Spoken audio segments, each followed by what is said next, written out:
Hey guys, welcome back to this special edition of the shop. Today's project is going to have an Italian flair because I'm going to be building a countertop display case for a local returning pizzeria.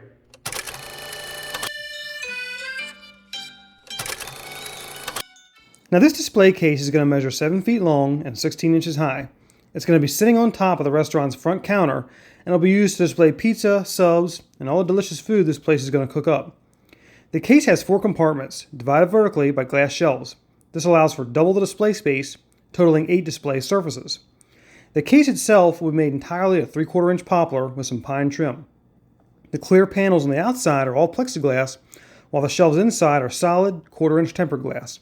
Now to kick things off, I'm going to start working down this rough cut 8/4 poplar to 1.5 by 3/4 inch strips.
Now that I have all the lumber squared and cut down to size, I'm going to start drilling all the pocket holes for the interior frames.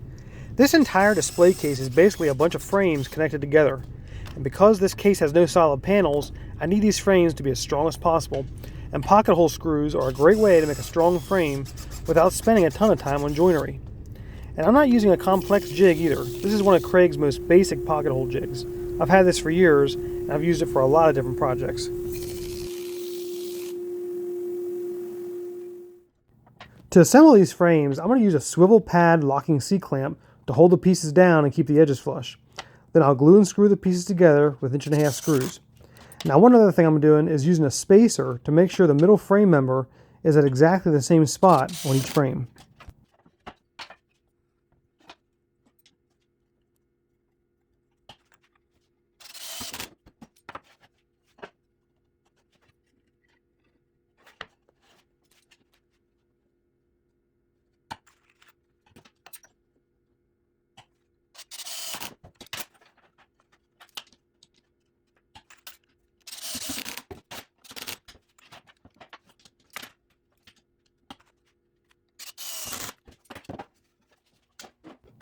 Then I'm going to mix up some filler and fill in all the pocket holes. Once the fill gets hard, I'll sand everything flush with a sanding block and do some finish sanding with the pad sander.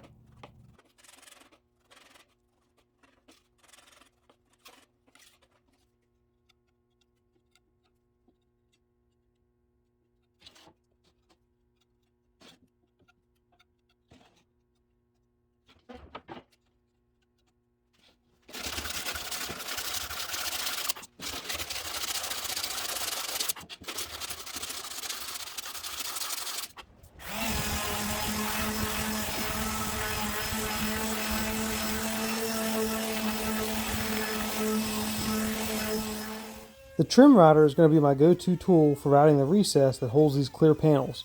Now you could definitely use a bigger router, but I like using the smaller one. It's easy to maneuver and see where I'm cutting. After I check the panel to make sure the recess is deep enough, I'll finish routing and clean up the edges with some 100 grit paper.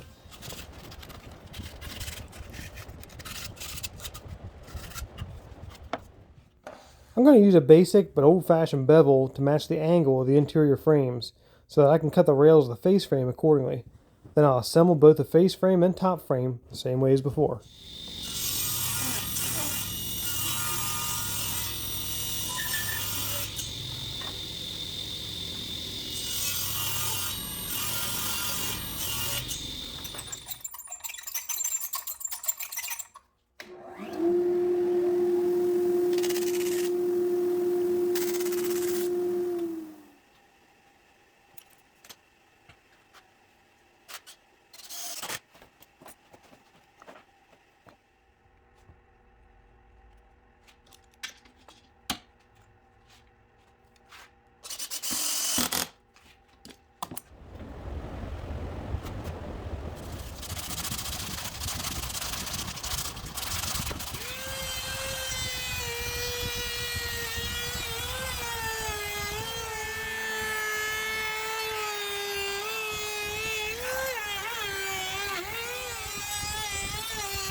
Now once I have all the individual frames built, it's time to start putting this thing together. And to do that, I'm going to use some glue and 2-inch 16 gauge nails.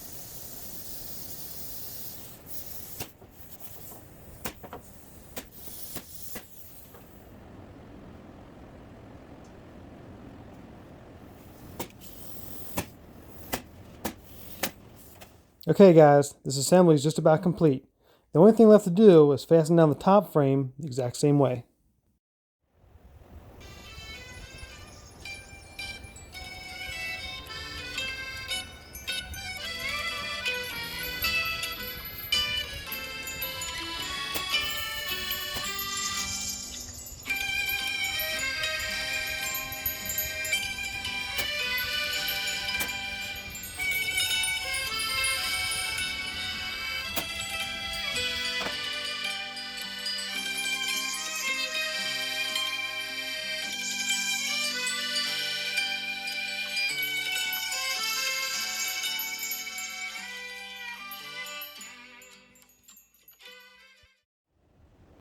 I'm going to use some corner guard across the top to dress things up, but the edge is too tall, so I'm going to use a table saw to rip it down.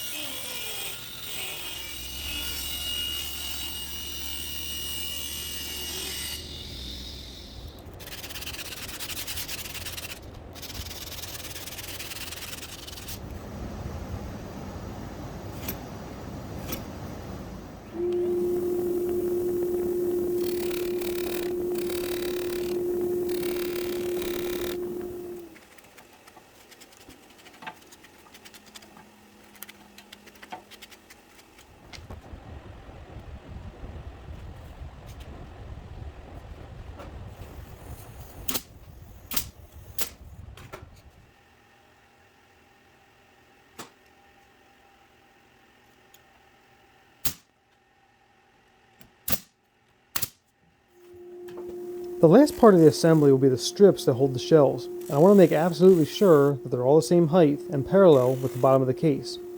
So to do this, I'm going to rip down a piece of plywood and use it as a spacer to set the strips. Now in order for this to work, both the spacer and the display had to be sitting on the same flat surface.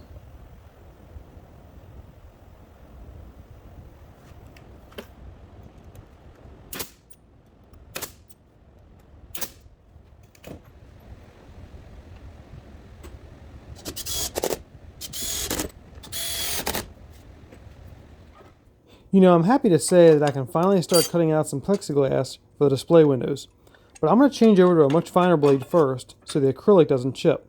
I'm going to cut everything out to fit, but let it out of the case so I can paint it first.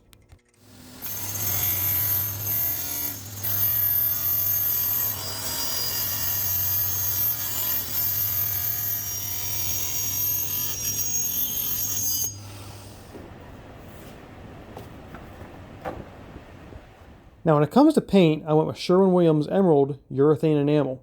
According to the folks at Sherwin-Williams, this is the most durable finish in their lineup. It's an enamel, so it dries harder, which makes it easier to scrub and clean. It also has a longer open time, giving it self-leveling properties. Now I'm sure the question everyone's wondering is, how much does it cost? I'm not going to lie, it's not cheap. Luckily I only needed a quart, but a gallon of this stuff will set you back about $110.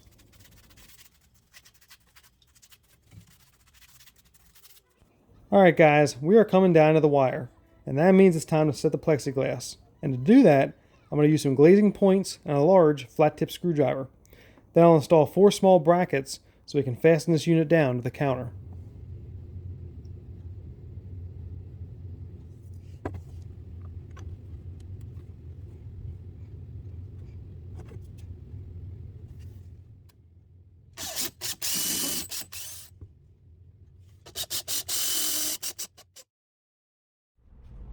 We're going to be extra careful carrying this thing into the restaurant. Then we'll attach it with 4 small screws.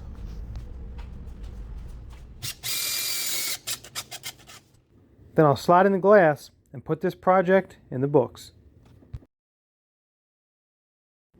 I want to give a big thank you to the pizzeria who asked me to build this case. It's been my pleasure. And I also want to thank all the viewers who stopped by the shop today. Now if you enjoy woodworking, home improvement, and DIY, take a second to check out some of my other videos and consider subscribing. I hope everyone's having a great summer, and I'll see you next time back at the shop.